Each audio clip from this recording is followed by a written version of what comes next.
Good evening, everyone. Today is Tuesday, November 30th, and this lecture video podcast is for Unit 5, which starts today and covers the remainder of the textbook, chapters 14 through 16, and focuses on adolescence.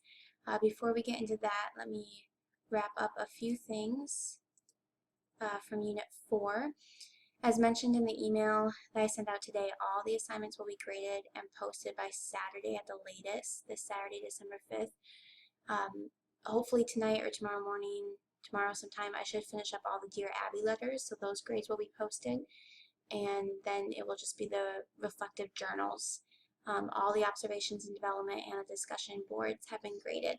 So look over your grades. Again, don't wait until the day after the semester ends to ask me about a grade. Just talk to me right away. It's always good to go over middle childhood. I feel like there's a lot of attention in society as well as in our education system on early childhood. You can major in early childhood development often. And because toddlers and preschoolers are changing so much in their rapid development, and then you have middle childhood, and then you have adolescence, which, as we all know, is full of its ups and downs and a roller coaster ride for many parents. So middle childhood can often seem overlooked. And as hopefully you've seen with your assignments and with your reading, that there are a lot of decisions that take place during those years that set those children up for hopefully success in their adolescent years. Many of the questions and several of the chapters hit on the education system, as well as getting the right education for your child depending on their situation, if they've been diagnosed with a disorder. Autism is often during this period of time, as well as the increase of bullying and making friends and choosing good influences. And all of those things obviously will lead into their adolescence and impact them. So don't overlook middle childhood. A lot of things happen that are crucial to the development of the child as they continue on in life. So as mentioned, Unit 5 is the adolescent years, so roughly ages 12 to 17 or 18. As I mentioned, it will focus on chapters 14, 15, and 16. All assignments are due Thursday, December 17th. So pay attention to that because it's a Thursday. We've typically had due dates on Wednesdays or Saturdays, but due to the week of finals and fitting in the final exam, the due date is on a Thursday, December 17th at midnight. The assignments, again, are the ones that are always included. The discussion board, your first post is due by this Saturday, December 5th, and you are broken up into groups of about 8 to 10 for this discussion board. And so you'll be in smaller groups, unlike Unit 4, where we were all one large group. The Dear Abby letters, again, the minimum word requirement set at 2,200 words. If you have questions about that, you can look back at past lectures and emails that state how I will grade those. It is a percentage. If you write less than 2,200, I take a percentage of it for your overall grade. The reflective journal questions, the reading quizzes for each chapter, and the observations and development assignment. Real quick, well, let's do the final exam and then I'll go to iLearn. So the final exam is a comprehensive exam. It's due December 19th, a Saturday. That is the very end of the semester for BYU Idaho, so there are no exceptions for taking it late. That's the last day of the semester. I don't even have the opportunity to give an extension if I could. So it needs to be done by December 19th. Now the nice thing about that is it's available now. If you want to go on iLearn and take it now, great, do it. Wonderful. It's 100 questions, and this is the statement right here that is on iLearn. It's open book. There's no time constraint or a time limit. Work alone, though. I'm not sure how many of you are in the same city even, but please work alone. You can open the exam and start taking it and save it and come back at another point. So if something comes up where you can't finish it at that one specific time, you can come back to it. However, you can only submit it once. So once you hit the submit button, it's submitted. There are 20 questions from each of the 5 units, so 100 questions overall, multiple choice, and again, open book, and anything on iLearn is free for you to use. So real quick, let me go to iLearn. So when you load up Unit 5, you'll notice the Notes from Instructor page, and there's the assignments listed with the due dates in red right here, so you can't miss them. Some things I wanted to warn you or advise you about this unit is with adolescent, there arises a lot of personal topics, personal problems that you or maybe your child or someone you work with is facing, such as the discussion board focuses on body image and eating disorders. Also in the textbook, there's a lot on sexuality, on addictions, on cyberbullying, the use of internet, things like that. And these can be topics that can not sit well with some people. And so I would advise you that if you need resources or need to talk to someone, please contact me, and I can provide resources as well as BYU Idaho counseling services that can help you or your child out. So also with that note in the discussion board, I assume that you will do this, but please refrain from passing judgment on people with eating disorders or with body image issues, as you don't know who in your discussion board has had issues or problems with this in the past. Again, here is the statement about the final exam with the due date in red.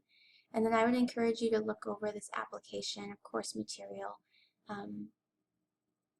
especially if you are a parent or a professional, or you have a calling in the church right now where you're working with the youth.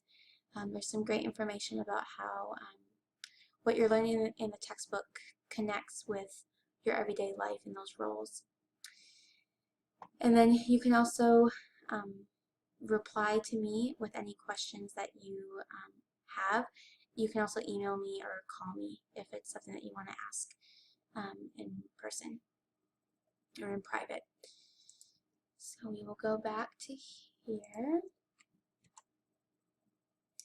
All right, 2 things I want to do before we end for Unit 5. One is to make the material in the textbook apply to real life, to everyday life. And one of them is this article, well, part of the textbook focuses on cyberbullying, which is often seen during the adolescent years, especially with the increase of adolescents having cell phones, tablets, digital devices, and having access to the internet. There's an article about a 12-year-old girl who was bullied through the internet, through Facebook and through other text messages and emails, and she committed suicide shortly after. And I would encourage you to read it and understand that youth are bombarded with the internet. It's always at their fingertips everywhere they go. And so whether you're a parent of an adolescent or soon to be as your children get older, if you're working in a professional area such as a high school teacher or perhaps in counseling, a family member, if you have a niece or nephew in this age group, or you serve in the young women and young men's, be aware that cyberbullying is happening and that it has serious repercussions for people who don't seek out help and seek out adult guidance. There's a great resource, cyberbullying.org, that is a wonderful website to look through. It's organized, perfect, depending on if you're a parent or an educator or a professional, as well as if you're a teenager or a youth yourself. And so it has great guidance, wonderful presentations if you want to take it back into your young men or young women's organization. So please look at those things and understand the seriousness of that topic. Connecting it to the gospel, let me wait till this loads. I'm going to make sure that hopefully this will play. If not, you can hit play yourself on the PowerPoint presentation, which I'll attach and send out. But this is a wonderful Mormon message on pornography and internet.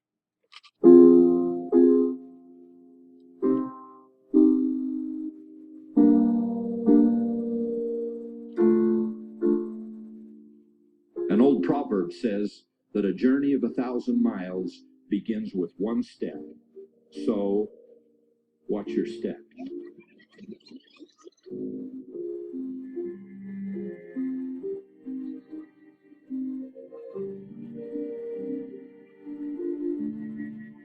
Love comes with open hands and open heart.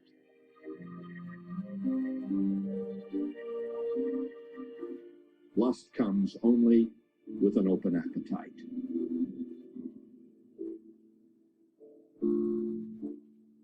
When we face such temptations in our time, we must declare, I will give place no more for the enemy of my soul.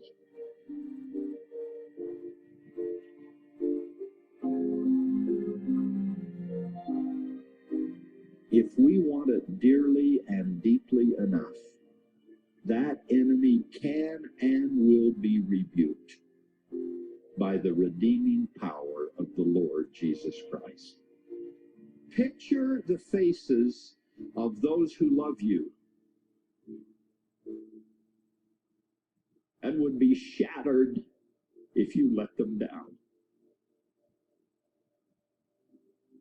I promise you that the light of his everlasting gospel can and will again shine brightly where you feared life had gone hopelessly, helplessly dark.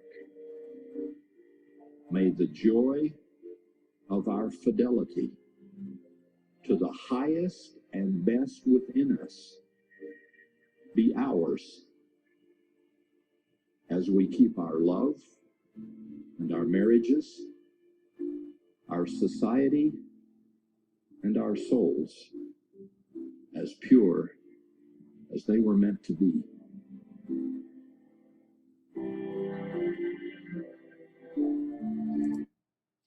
Okay, so hopefully, as I mentioned, you were able to hear that. If not, I will fix that. But obviously that it deals with an older adult as a husband and a father, but it shows very delicately the impact that pornography and inappropriate use of the internet can have in your own family. Additionally, the church put out a new video for the youth of what should I do when I see pornography, and I encourage you to watch that. And they also have a website for called overcomingpornography.org that the church has organized for resources. Overall, the advice from adolescents, honestly, the counsel from our prophet has been to keep phones, digital devices out of bedrooms, keep them in public spaces. Additionally, it's advised that parents set parental controls on those devices, and as anything with adolescents is to encourage open communication. We don't want an adolescent to be scared to come to us to talk about an addiction to pornography or even the temptation that they may have. And so really it's to not make them afraid to come talk to us if that need arises. And then of course you would address it as a family and possibly meet with church leaders as your bishop and other leaders. To end, I will hold office hours these days over the next 3 weeks. So tomorrow, December 1st, then the following Tuesday, December 8th, and the last hours will be on Thursday, December 17th, mainly if you have any questions for the final exam. So it will be a Thursday for that week. Contact me if you can't attend them, and I can help you out. But if there's any questions about Unit 5 or the final exam, please send me an email or call me with the contact information on iLearn. Otherwise, good luck with Unit 5, and I look forward to seeing your assignments and your discussion boards.